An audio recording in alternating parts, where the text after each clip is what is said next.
Good morning সবাইকে সবাইকে বলি রাধে রাধে। সকাল বাজে 6টা কি 6:30 এরম হবে। সেদিন আমার কর্তামশাই বাড়িতে ছিল না, গেছিল আগের দিন দীঘা, ওদের অফিসে একটা মিটিং ছিল। তো সকালবেলা উঠেই আগে মেন গেটটা খুলতে গিয়ে আমার হাত থেকে পড়ে গেল চাবি পড়ে লকেটটা ভেঙে গেল। কাঁচের ছিল লকেটটা অ্যাকচুয়ালি। দেখলাম আমার মেয়েও উঠে পড়েছে। অ্যাকচুয়ালি ও বিছানায় কেউ না থাকলে না ও একদম শুতে চায় না, ও উঠে পড়ে, উঠে সোফায় এসে শোয়। আমি বললাম ও যখন উঠেই পড়েছে তো যাই বিছনাটা গুছিয়ে নিই, বাসি বিছনা ফেলে রাখার কোনো দরকার নেই। ও শুয়ে থাকলে হয়তো বাসি বিছনা পড়ে থাকতো, আমি ঘর দুয়ারের কাজ করে ফেলতাম, বাট উঠে পড়েছে যখন বললাম যে বাসি বিছনাটা তুলেই নি। বাসি বিছনা গুছিয়ে নেওয়ার পরে গেলাম ঝাড় দিতে। সকাল সকাল উঠে যদি বাসি কাজগুলো সেরে নেওয়া হয় না তাহলে অনেক সুবিধে হয়, সারাদিনের সেরকম একটা চাপ থাকে না।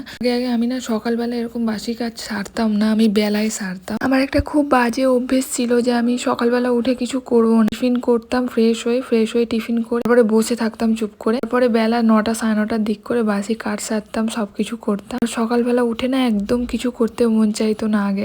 এখন এরও স্কুল হয়ে গেছে, তাই জন্য সবকিছু তাড়াতাড়ি সেরে নি।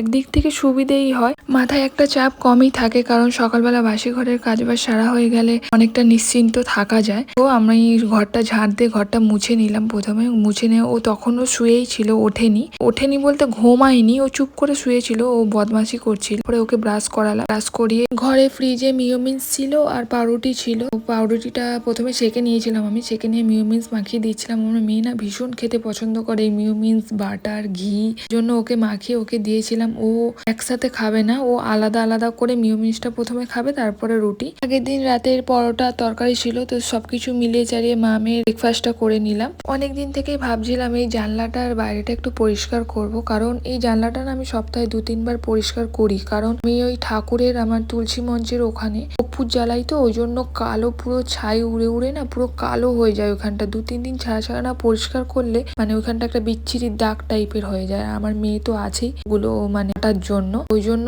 পরিষ্কার করে নিলাম। সারাদিন না একটার পর একটা কাজ শুধু মাথায় আসে, তখন ভাবি করব, তার কিছুক্ষণ পরেই না ভুলে যাই। তো আজকে ভাবলাম যে না আজকে করতেই হবে, মনে পড়েছে যখন আজকে করবই। চলো এবার রান্না করতে হবে। রান্নাঘরে এসেই প্রথমে আগে জানলাটা খুলে দিলাম। এত হাওয়া ঢোকে না আমাদের এই চতুর্দিকে জানলাগুলো দিয়ে শীতকালে, আর আমাদের আশেপাশে কোনো বাড়ি নেই ওপরতলা, আমরা একদম ওপরতলাতেই থাকি যেহেতু 3 তলায়, আর এত হাওয়া ঢোকে ওই জন্য সারাদিন আমাদের জানলা বন্ধ করে রাখতে হয়, একমাত্র ব্যালকনির জানলাটাই শুধু খোলা রাখে। আমার মেয়ে এখানে তেজ করছে, কারণ ওকে টিভি চালিয়ে দিতে হবে। যেই ওকে বলেছি যে সোফা থেকে গিয়ে জুতোগুলো নামা, ওই জন্য এসে আগে ঝপঝপ করে জুতোগুলো নামিয়ে দিল, তারপরে আমার পিছন ধরেছে আমাকে টিভি চালিয়ে দিতেই হবে। আর ও যখন টিভির নেশা চাপে টিভি তখন ওকে চালিয়ে দিতেই হবে, যতক্ষণ থাকবে ভালোই থাকবে, ভুলিয়ে ভালিয়ে রাখা হয়। একবার করে ওর কাছে যাচ্ছে আর একবার করে রান্নাঘরে এসে রান্না করছি। একার হাতে না বাচ্চা নিয়ে খুব সমস্যা হয়, এদিকে রান্না, ওদিকে ঘরের কাজ, ওদিকে ওকে দেখা, মাঝে মধ্যে গিয়ে দেখেও আসতে হয় কোথাও কিছু করছে নাকি। আর আমার মেয়ে না ওই সোফার একদম চূড়ায় উঠে দাঁড়িয়ে থাকে, ওই জন্য মাঝে মধ্যে দেখে আসতে হয়। এত ভয় লাগে না যদি বাই চান্স পড়ে যায়, কোথাও লেগে ফেগে যাবে শীতকালে।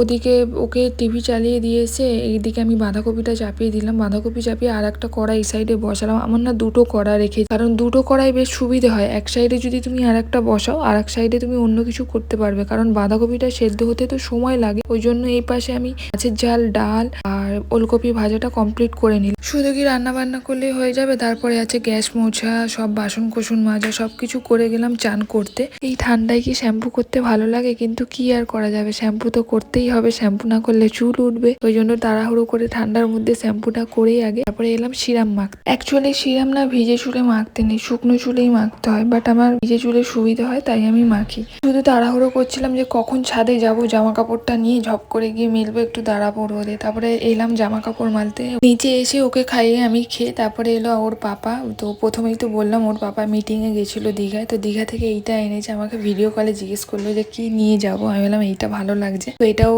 এনেছিল। অনেক ভয়ে ভয়ে অনেক রিস্ক নিয়ে এটা আমি লাগালাম, কারণ আমি যেভাবে উঠেছিলাম সেটা আমিই জানি। 2টো জিনিস এনেছিল, এটা আর এটা। তো আমি এটা ব্যালকনিতেই লাগিয়েছি, কারণ আমার গেটের সামনে একটা আছে লাগানো অলরেডি। তো তারপরে এলাম রুটি করতে। সন্ধ্যেবেলা তো রুটি হবে, শীতকাল মানেই রুটি করলে না রাত্রিবেলা আমাদের অনেক সুবিধে হয়, সকালবেলা কর্তামশাই খেয়ে কাজেও যেতে পারে, প্লাস আমার মেয়ের টিফিন আমার টিফিন হয়ে যায় ভরপেট। ওবেলার তরকারি ছিল, আমি এটা ভেবেছিলাম প্রথমে যে ওবেলার তরকারি দিয়েই হয়ে যাবে, গ্যাস ফ্যাস মুছেও নিয়েছিলাম এমনকি। তারপরে আমার কর্তামশাই নিলেন মাংস তো করতে হবে, এই জন্য ধুয়ে ফুয়ে সব রেডি করে মাংসটা চাপিয়েই দিলাম। আমার মেয়ে তো মাংস খেতে ভীষণ পছন্দ করে, এই সপ্তাহে এমনিতেও মাংস হয়নি, ওই জন্য কর্তামশাই বললে দে একটু মাংস আনি, মাংসর সাথে রুটি করো, ভালো লাগবে খেতে।